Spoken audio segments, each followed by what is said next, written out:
Yanga wana balaa.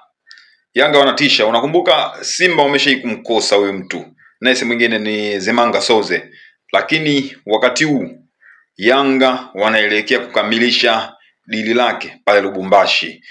Nyota huyu mwenye umri wa miaka 32 wakati huu, ambaye alikuwa star wa TP Mazembe, amefanya makubwa ndani ya kikosi cha TP Mazembe, bila kusahau Vita Club.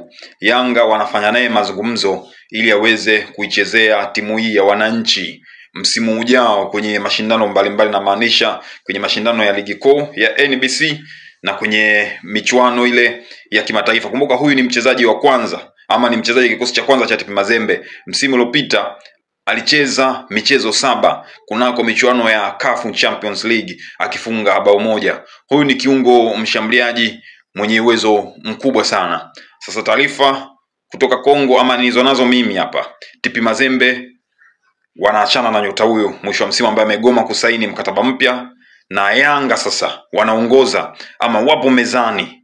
Dili lipo katika hatua nzuri kabisa. Zemanga Soze msimu ujao kuja kuichezea timu ya wananchi Young Africans Sports Club. Bana, Yanga kwenye usajili huwa wana mpinzani, hasa kuchukua wachezaji wakubwa. Zemanga Soze ni mchezaji wa kiwango cha juu, ni kiungo mkubwa yule, anakuja kuofa kitu kipya ndani ya kikosi cha Yanga.